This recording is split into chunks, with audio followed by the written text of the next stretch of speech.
आइए 4 मिसरे पढ़ता हूं कि पूरा हमारे दिल का भी अरमान हो गया। हुफ़ाज़ किराम तशरीफ रखते हैं, देखिएगा। पूरा हमारे दिल का भी अरमान हो गया, अरे बच्चा हमारा हाफिज़े कुरान हो गया। पूरा हमारे दिल का भी अरमान हो गया, अरे बच्चा हमारा हाफिज़े कुरान हो गया। और आंखों को चूम चूम के वालिद ने ये कहा, आंखों को चूम चूम के वालिद ने ये कहा, जन्नत में मेरे जाने का सामान हो गया। आंखों को चूम चूम के वालिद ने ये कहा, जन्नत में मेरे जाने का सामान हो गया। तो आइए हजरात गिरामी, जिस शख्सियत का आपको बड़ी बेसब्री से इंतजार था, ये अलग बात है कि खामोश खड़े रहते हैं, ये अलग बात है कि खामोश खड़े रहते हैं, अरे फिर भी जो लोग बड़े हैं वो बड़े रहते हैं। ऐसे दुर्वेशों से मिलता है हमारा शजरा, जिनके जूतों में कई ताज पड़े रहते हैं। तो आइए हजरात गिरामी, एक ऐसी अजीमुल मर्तबा शख्सियत, एक ऐसे मुअक्कर उस्ताद, जिनके सामने सैकड़ों तलबा, सैकड़ों तालिबान उलूमे नबूवत बैठकर इल्म का, अदब का, मारिफत का सबक लेते हैं। हमेशा क़ाल अल्लाहु क़ाल रसूल की सदाओं के दरमियान रहने वाली अज़ीमुल मर्तबा शख्सियत हमारे सामने रौनक स्टेज है। सब लोग जिधर वो है उधर देख रहे हैं। मेरे दोस्तों, दाएं से, बाएं से, आगे से, पीछे से, गोया की हर तरफ से इशारा हो रहा है कि आए चारा करो, उनको बुला क्यों नहीं देते? अरे जो दिल की दवा है वो दवा क्यों नहीं देते? तो आइए हजरात गिरामी, मैं आपको दिल की दवा देने जा रहा हूं। सब लोग जिधर वो हैं उधर देख रहे हैं, अरे हम देखने वालों की नजर देख रहे हैं। तो आइए इस शेर के साथ मैं इस्तकबाल करना चाहता हूं जनाब हजरत मौलाना मुफ्ती मोहम्मद राशिद साहब कासमी गोरखपुरी, नाजिम तहफ़्फ़ुज़ ख़त्म नबूवत जामिया मज़ाहिरुल उलूम सहारनपुर। इस शेर के साथ हजरत का इस्तकबाल है कि इलाज प्यास का दरिया के पास रहता है, इलाज प्यास का दरिया के पास रहता है, इसीलिए तो समंदर उदास रहता है। और बड़े ही प्यार से तहजीब देखती है इन्हें, एक कौन बस्ती में सादा लिबास रहता है। व नुमिनु बिही व नतवक्कलु अलैहि व नऊज़ु बिल्लाहि मिन शुरूरि अनफुसिना व मिन सय्यिआति अअमालिना मन यहदिहिल्लाहु फला मुज़िल्ल लहु व मन युज़लिलहु फला हादिय लहु व नशहदु अल्ला इलाहा इल्लल्लाहु वहदहु ला शरीक लहु व नशहदु अन्न सय्यिदना व सनदना व हबीबना व शफीअना व मौलाना मुहम्मदन अब्दुहु व रसूलुहु सल्लल्लाहु तआला अलैहि व सल्लम तस्लीमन कसीरन कसीरा। अम्मा बाद, फ़अऊज़ु बिल्लाहि मिनश शैतानिर रजीम, बिस्मिल्लाहिर रहमानिर रहीम। इन्न हाज़ल क़ुरआन यहदी लिल्लती हिय अक़वम व क़ाल तआला लक़द मन्नल्लाहु अलल मुअमिनीन इज़ बअस फ़ीहिम रसूलन मिन अनफुसिहिम यतलू अलैहिम आयातिही व युज़क्कीहिम व युअल्लिमुहुमुल किताब वल हिक्मह व इन कानू मिन क़ब्लु लफ़ी ज़लालिम मुबीन। सदक़ल्लाहु मौलानल अज़ीम। व क़ाल अन्नबिय्यु सल्लल्लाहु अलैहि वसल्लम खैरुकुम मन तअल्लमल क़ुरआन व अल्लमह व क़ाल शअबानु शहरी व रमज़ानु शहरुल्लाह औ कमा क़ाल अलैहिस्सलातु वस्सलाम। स्टेज पर रौनक अफरोज़ हज़रात उलमाए किराम, हाज़िरीन जलसा, बुज़ुर्गों, भाइयों और दोस्तों, इस वक्त मेरे दिल में मसर्रत की और खुशियों की जो कैफियत है उसको बयान करने के लिए मेरे पास अल्फाज नहीं, क्योंकि आज मैं उस मदरसे में बैठकर दीन की कुछ बातें आपके सामने पेश कर रहा हूं जिस मदरसे में रहकर इब्तिदाई तालीम हासिल की, और हुस्न इत्तेफाक यही वो मदरसा है जो आज से 30 साल पहले यहाँ पे मेरी तालीम का जरिया बना है। और हुस्न इत्तेफाक ये भी है कि इस वक्त इस मदरसे की तालीम व तरबियत के, तरक्की व तामीर के जो जिम्मेदार हैं हज़रतुल उस्ताद हाफिज अब्दुल गनी साहब दामत बरकातुहुम, वही मेरे उस्ताद और मुदर्रिस रहे हैं उस वक्त। यकीनन हज़रत वाला का बहुत बड़ा करम है, एहसान है कि इन्होंने अपनी मेहनत से, कोशिशों से मुझे इस लायक बनाया है कि मैं आपके सामने बैठने के काबिल हो सका। ये बात ऐसी है कि जो मैंने कह तो दी, लेकिन मेरा दिल जानता है कि मेरे दिलों में जज्बात इस वक्त कैसे उभर रहे, और जो जज्बात और कैफियत पैदा हो रही हैं उनको बयान करने के लिए अल्फाज मेरे पास नहीं है कि मैं जाहिर कर सकूं। टूटे फूटे लफ्जों में जो कुछ भी मैंने बात की है, आप इससे समझ सकते हैं कि इस मदरसे के ताल्लुक से मेरा कितना धीरेना ताल्लुक है और कैसे अच्छे जज्बात पनप रहे हैं।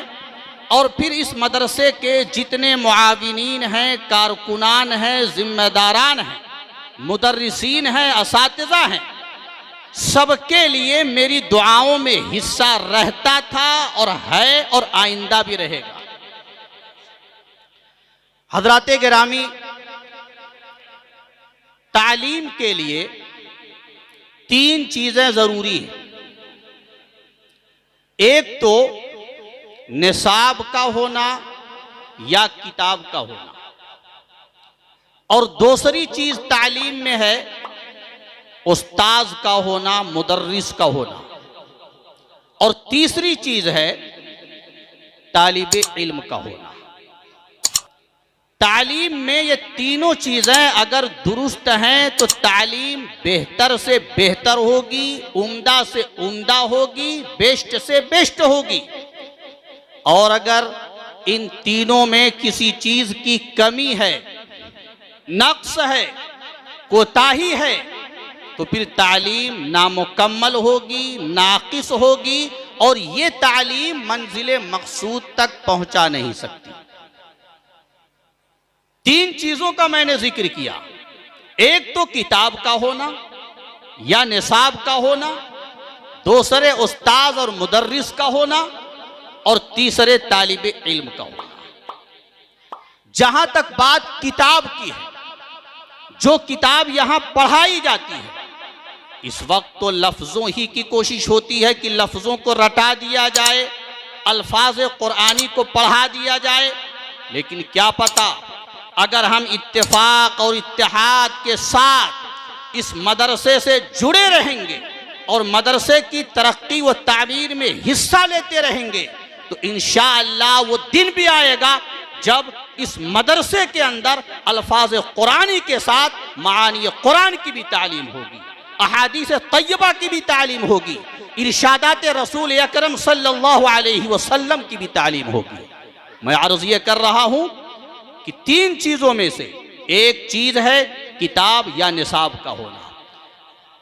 इस मदरसे में जो निसाब पढ़ाया जाता है, या यूं कह लीजिए अल्लाह ने पूरी इंसानियत के लिए जो निसाब तजवीज़ किया है, पूरी दुनिया की खैर खाही और भलाई के लिए जो निसाब दिया है, उससे बेहतर निसाब और उससे जामे निसाब और उससे कामिल मुकम्मल निसाब और उससे मुकद्दस अफजल निसाब दुनिया में कोई हो नहीं सकता।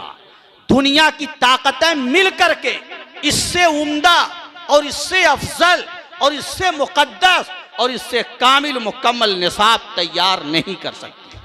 ये वो किताब है जिसके बारे में कुरान करीम ने कहा, ज़ालिकल किताबु ला रैब फीह, ये वो किताब है जिसमें जर्रा बर शुबहे की गुंजाइश नहीं है। जिसमें जरा भी शक की गुंजाइश नहीं है। ये रब्बानी किताब है, ये इलाही किताब है, ये आसमानी किताब है। ये वो किताब है जिसमें जर्रा बराबर तब्दीली नहीं हो सकती। ला यातीहिल बातिलु मिन बैनि यदैहि वला मिन खल्फी, कि हक इसके साथ लगा हुआ है, बातिल न इसके आगे से आ सकता है न इसके पीछे से आ सकता है।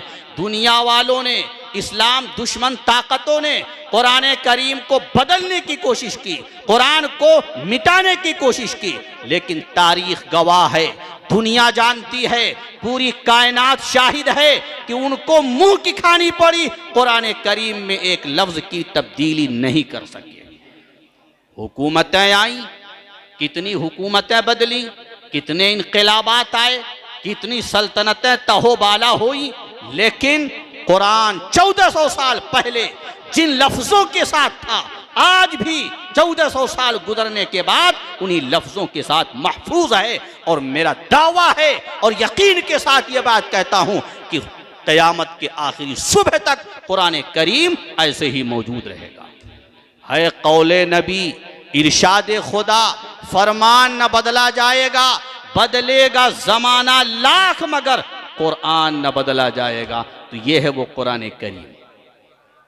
इसका पढ़ना भी इबादत, इसका पढ़ाना भी इबादत, इसका सीखना भी इबादत, इसका सिखाना भी इबादत, और इसका हिफ्ज करना भी इबादत, इसका हिफ्ज कराना भी इबादत। ये किताब, यह बात नोट कर लीजिए कि ये कुरान करीम सिर्फ मुसल्ले की इबादत सिखाने वाला कुरान नहीं है।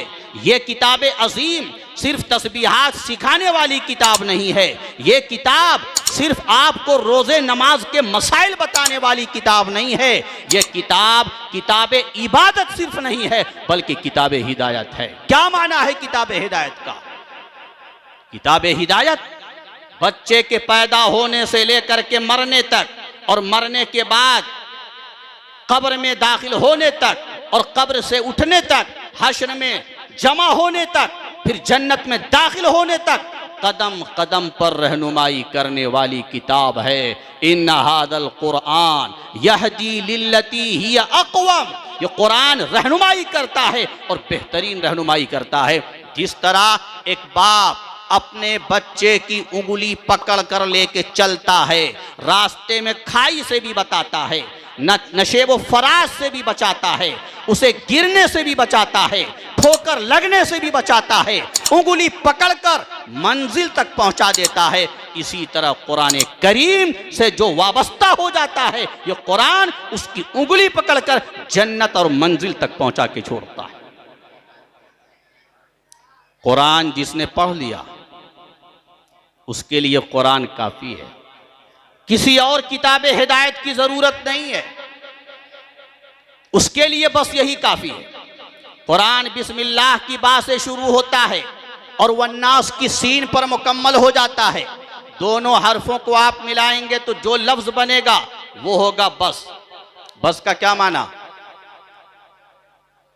कुरान बिस्मिल्लाह की बात से शुरू, वन्नास की सीन पर मुकम्मल, दोनों हरफों को मिलाइए तो बनेगा लफ्ज बस। कौन सी बस? मेदावल की बस पकड़ के बस्ती चले जाएं? भाई बच्चे मोबाइल हाथ में मत लो, जेब में रखो इसे, रिकॉर्ड सब हो रहा है, सारा प्रोग्राम मिल जाएगा तुम्हें, खामोशी से सुनो। ये कौन सी बस है?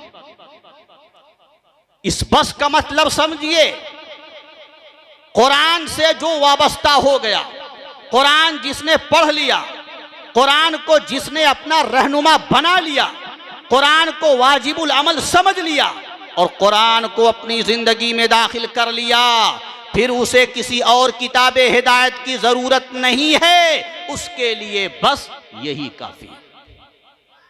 आपको मालूम है मदीना तैयबा में यहूदी रहते थे, यहूदियों के कबीले आबाद थे, वहां पर मजमा लगा हुआ था। फारूक आदम रज़ी अल्लाह ताला अन्हो का गुजर हो रहा था, देखा कि यहाँ यहूदी बैठे हुए हैं, ये कुछ पढ़ रहे हैं, ये भी बैठ गए। उनके पास तौरात थी, तौरात के औराक थे, बैठ गए तो मज़ामीन उन्होंने सुने तो उनको अच्छे लगे, और मज़ामीन अच्छे क्यों नहीं होंगे? क्योंकि आसमानी किताब तो तौरात भी है। ये और बात है कि उसमें तब्दीली की जा चुकी है, लेकिन कुछ मज़ामीन तो आसमानी होंगे ही होंगे। तिबियानन लिकुल्लि शै, उसकी सिफत बयान की गई कि इसमें हर चीज़ का बयान है। तो यकीनन ये कुरान पाक अल्लाह की किताब है। ऐसे ही तौरात अल्लाह ने एक ज़माने में नाजिल की थी, उसके मज़ामीन भी उम्दा ही होंगे। हज़रत फ़ारूक आज़म को बड़े अच्छे लगे मज़ामीन, वो औराक कुछ लेकर नबी की खिदमत में हाजिर हुए। ख्याल ये था कि नबी की तरफ से हौसला अफजाई होगी, नबी की तरफ से कुछ हिम्मत बढ़ाई जाएगी, लेकिन क्या पता कि यहाँ रंग तब्दील हो जाएगा। नबी पाक सल्लल्लाहु अलैहि वसल्लम के चेहरे का रंग बदलने लगा। अबू बकर सिद्दीक रज़ियल्लाहु ताला अन्हु ने तवज्जो दिलाई, उमर नबी का चेहरा नहीं देखते। नबी के चेहरे का रंग जब बदलता था ना, ऐसा सुर्ख होता था जैसे अनार के दाने निचोड़ दिए गए, क्योंकि आपकी जात ऐसी हसीन और जमील थी कि चांद भी शर्मा शर्माता था। दुनिया में इससे बेहतर किसी माँ ने ऐसा बच्चा नहीं जना। वाहसना मिन कलम तरा कत्तु आईनी वाजमला मिन कलम तलिदिन निसाउ। तो नबी पाक सल्लल्लाहु अलैहि वसल्लम कायनात के सबसे बड़े हसीन और सबसे बड़े जमील इंसान थे। फारूक आज़म रज़ियल्लाहु ताला अन्हु की नजर जब नबी पर पड़ी और महसूस हुआ कि नबी नाराज हो रहे हैं, फौरन उमर फारूक बोल पड़े, रज़ीतु बिल्लाहि रब्बा व बिल इस्लामी दीना व बि मुहम्मदिन सल्लल्लाहु ताला अलैहि रसूला। मैं अल्लाह के रब होने पर राजी हूँ और इस्लाम के दीन होने पर राजी हूँ और मोहम्मद मुस्तफ़ा सल्लल्लाहु अलैहि वसल्लम के रसूल और पैगंबर होने पर राजी हूँ। उसी मौके पर नबी ने फरमाया, लौ काना मूसा हय्यन मा वसिअहु इल्ला इत्तिबाई। उमर, तुम तौरात पढ़ रहे हो, अगर मूसा भी जिंदा होते तो उनको भी मेरी पैरवी के बगैर कोई चारे कार नहीं होता। अब तो अमल करने के लिए कुरान आया है, अब तौरात भी काफी नहीं है। मूसा भी अगर आज जिंदा होते तो वो भी जिन पर तौरात उतरी थी वो भी उस पर अमल नहीं करते, वो भी कुरान करीम पर अमल करते। यह है कुरान की हैसियत, यह है कुरान का मकाम। और आप याद रखिए इस बात को, हजरत ईसा अलैहिस्सलाम को अल्लाह ने आसमान पर उठा लिया है, जिंदा आसमान पर उठाए गए, कुर्बे क़यामत में नादिल होंगे और जब तशरीफ लाएंगे तो इंजील पर अमल नहीं करेंगे। वो भी अमल किस पे करेंगे? कुरान करीम पे अमल करेंगे। नबी होते हुए, साहिब किताब होते हुए, रसूल होते हुए, इंजील जिन पर नादिल हुई, मगर वो आएंगे तो कुरान का दौर होगा, किताब इलाही का दौर होगा, आखिरी किताब का दौर होगा, मोहम्मद मुस्तफ़ा का दौर होगा। तो मोहम्मद मुस्तफ़ा के दौर में आएंगे तो इंजील पर अमल नहीं करेंगे बल्कि कुरान करीम पर अमल करेंगे।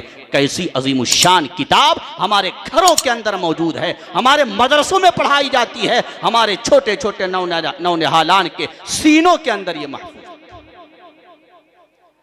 कुरान करीम का हिफ्ज करना कोई मामूली बात नहीं है, बहुत अजीमुशान सआदत, बहुत बड़ी सआदत। नसीब जिसका बन जाए, हम इसको हल्के में लेते हैं, मामूली समझते हैं।